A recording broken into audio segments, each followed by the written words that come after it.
Hello, and welcome to the third part of the mounting system plugin for Unreal Engine.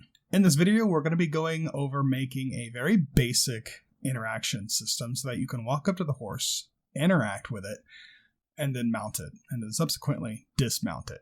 This video is not necessarily needed in order for you to use the mounting plugin. If you have your own interaction system, then you can hook the mounting system up into that interaction system.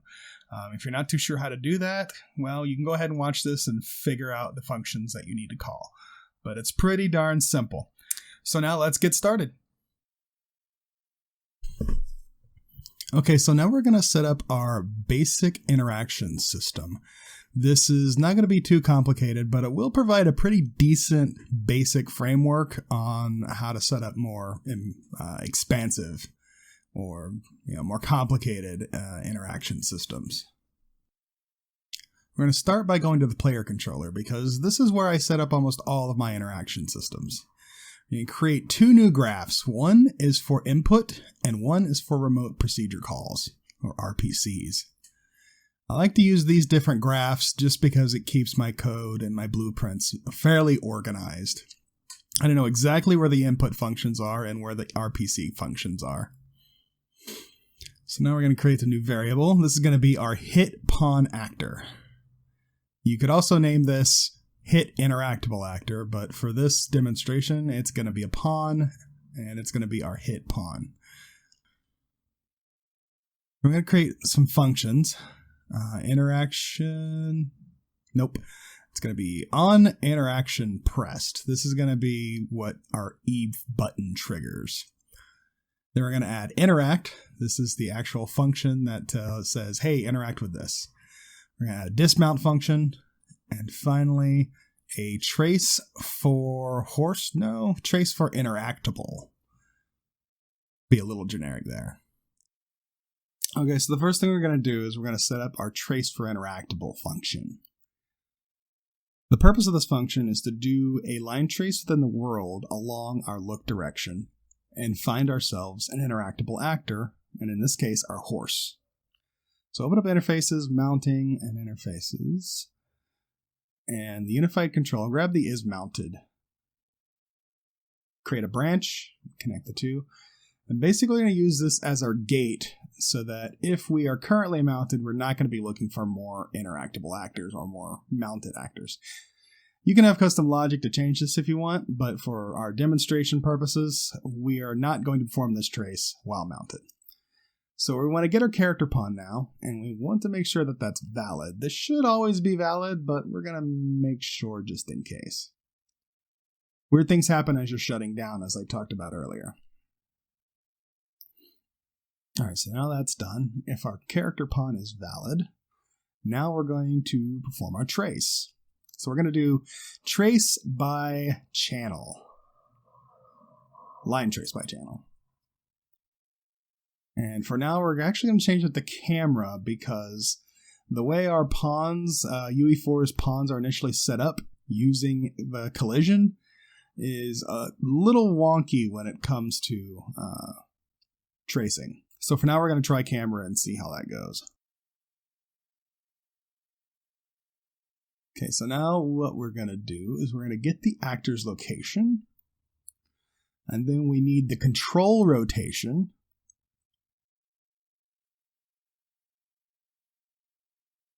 There we go. Get the control rotation, and that's basically where we're currently looking. Then we're going to drag this out, and we're going to add. So after I get actor location, we're going to add about 90 units, moving the starting position of our trace up 90 centimeters. That's about where the capsule half height will be. So then we also, from the controller rotation, we need to make that a vector. So we're going to use get rotation x vector. Move that out a bit so we can make some space. And then we're going to multiply this, because right now it's a unit vector. We're going to multiply that unit vector by 300 centimeters.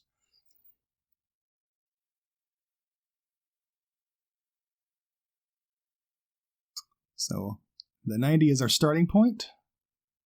The actor location is our starting point. And then we're going to add our unit vector with a magnitude of 300 to our starting point along the direction that we're looking.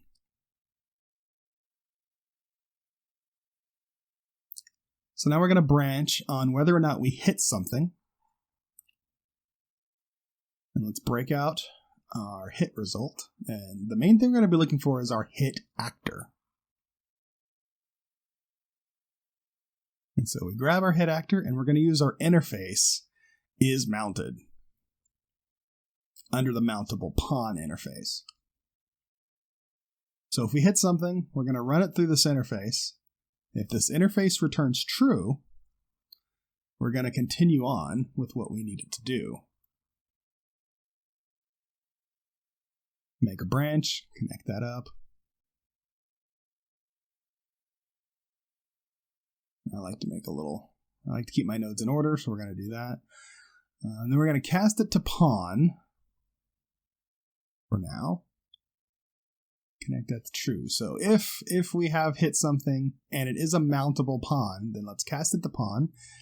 And we're going to use that cast pawn to set our hit pawn actor. Oops, there we go. Come on.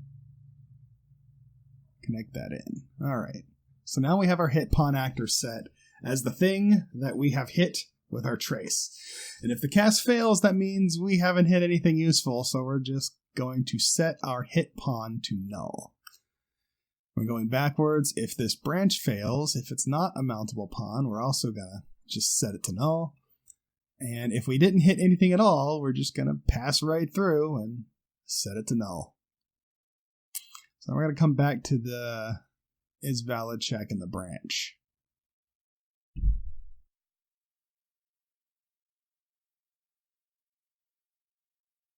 So what we're going to do now is if we are mounted, we're going to make sure our hit pawn actor is always set to null.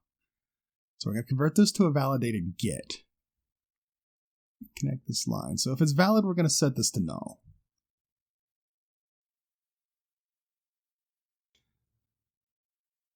Grab that, set it, connect the lines.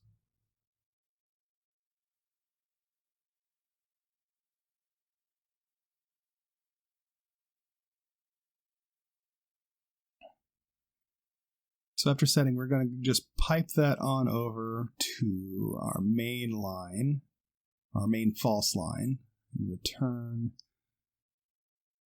null. So if it's not valid, we're just going to bypass this.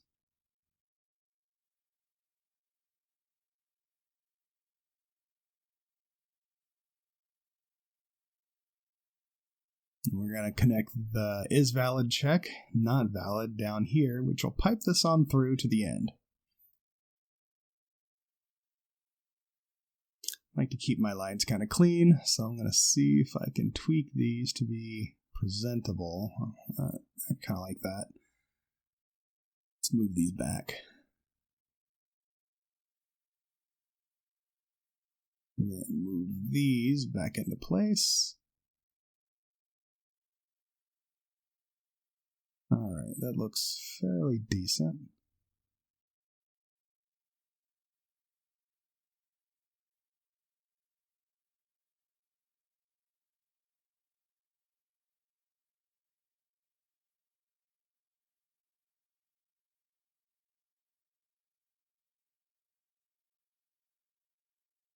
We're going to delete this part, actually.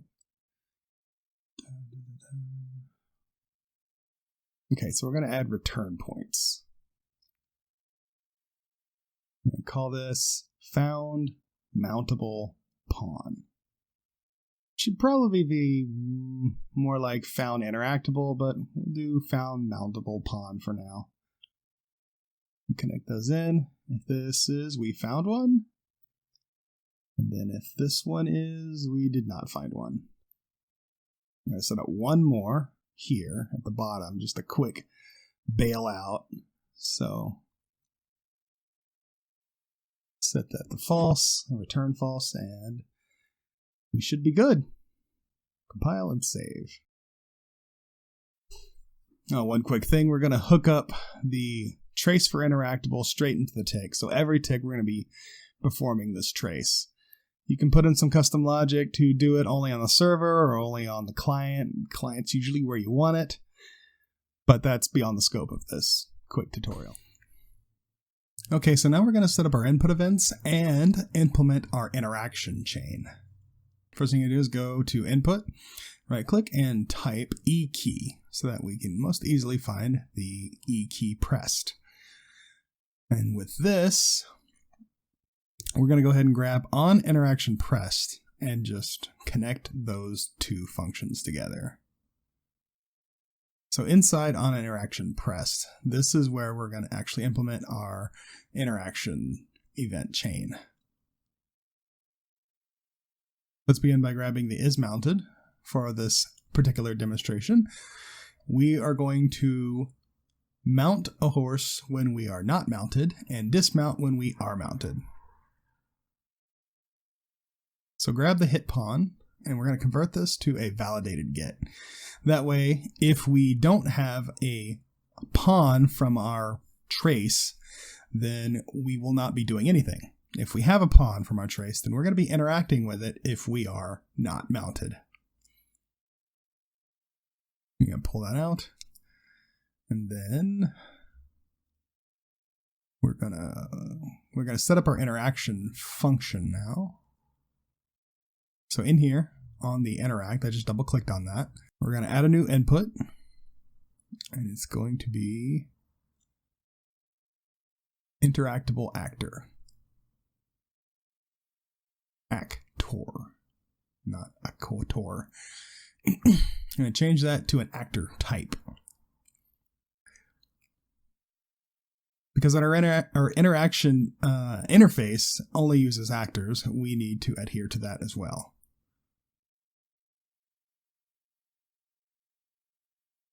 So we're going to go back to on interaction pressed. You see our interaction function has now been updated, and we're going to connect the lines up to that. So now we're going to add an output parameter. Just call it success. Means the operation has been done correctly and there was no problems.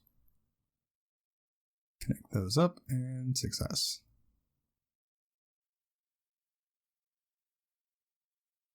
And then if we don't have a hit pawn, then we're going to return false. Meaning that the interaction is not implemented or something along those lines. It's not a valid interaction. Finally, if we are mounted, we're going to dismount. Just clean up the wires a little bit. I like to keep things nice and tidy. Copy the return node. We could connect these two together, but for readability, I like to just use this multiple return node. So now we're going to set up our RPCs. These are the functions that are going to call up to the server whenever we want to do an interact or a dismount. So to do this, add event and then add custom event. And we're going to call this all capital server interaction or interact, sorry. And copy that. Then move this down. And this one we're going to call server, all capitals, underscore dismount. I like to keep this naming convention because it tells me exactly that this is a to-server function call. So now we're going to hook them up. Pretty straightforward. Grab interact and then hook it straight into there. And then we're going to, with Unreal Magic, update the server interact function to have the parameter. And then for dismount, we're going to do the same thing. And then we need to set these to run on server reliably. And then run on server reliably. And straighten up our strings. Compile and save. So now let's go to interact. We're going to set up our interaction function. And the first thing we're going to do is make sure that the interactable actor is a valid actor or a valid object.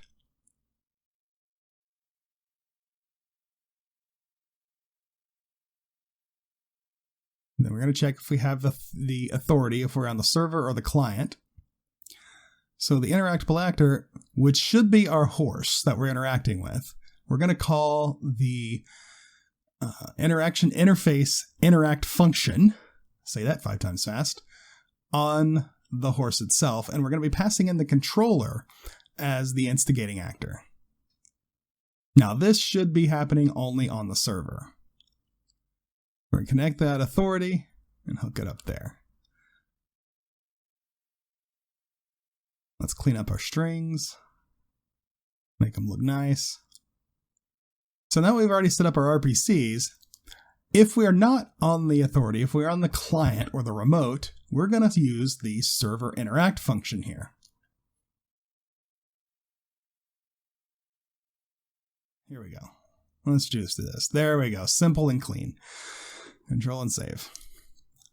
All right. So what this does is, if we are the authority, then we're just going to call interact. If we're on the client, aka the remote, then we're going to call that server function, which calls up to the server. And when that runs on the server, we're going to call interact. And because we're on the server, we're going to pass right through to the interact function. In the dismount, we're going to grab as authority the switch. We only want to do this if we are on the server. Then we're going to grab the character mount that we are currently mounting and make sure it's valid, which it should be.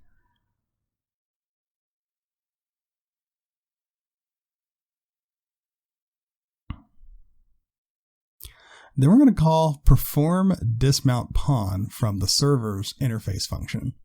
And we're going to pass the mount right in there. And that function's going to take care of all the work for kicking off the dismount functionality. And then we're going to return if we succeeded or not.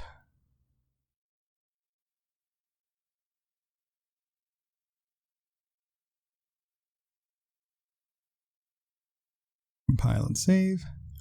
Okay, so if we're on the server, we're going to do this, but if we're on the remote, then we need to call that server dismount function. There we go. We just funnel that right in. And now what that's going to do is going to call up to the server, execute on the server, and it's going to call this very same function, but because it's on because it's on the server, it's going to perform the dismount. A little tongue-tied there. Okay, so we need to make a quick adjustment with how tracing works. So I'm going to go back in here, and on our trace for interactable, we're going to set this to visibility. Compile, save.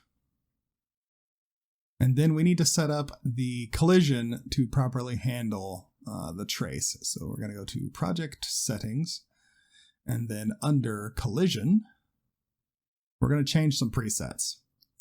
You can do this a different way, but this is how I have chosen to handle it. So this is the pawn. This is the actual capsule collision for all pawns. And we're going to change this to ignore visibility and camera. So camera and visibility traces will completely ignore the pawn capsule. The player mesh, we're basically going to swap the visibility and camera settings.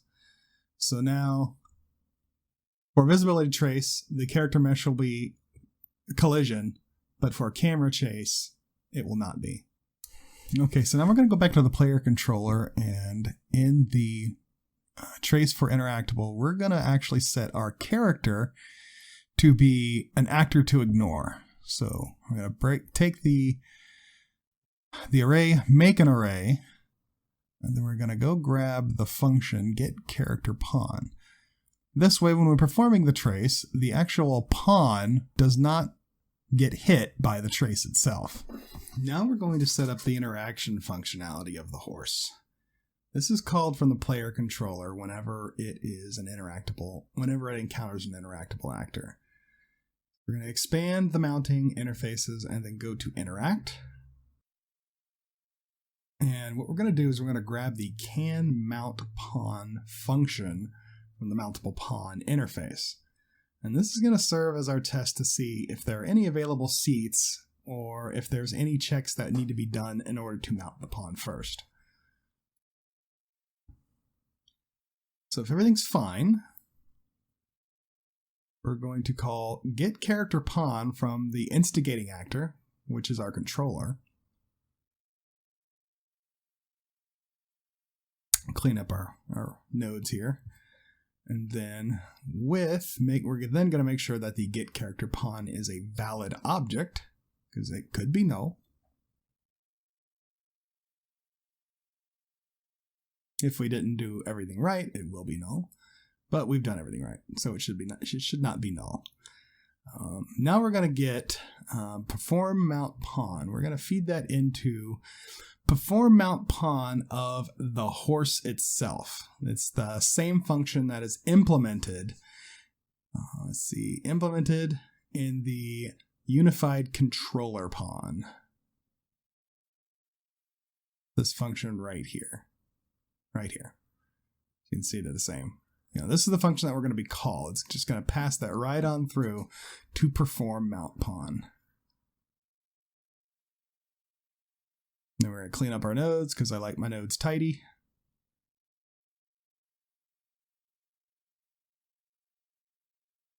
That looks good. Good enough. Then we're just going to feed this return.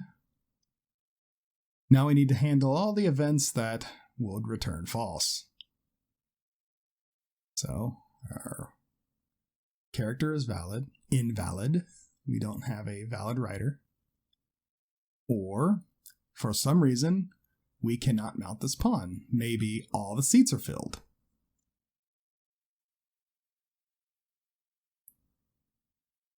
Compile and save. That's it.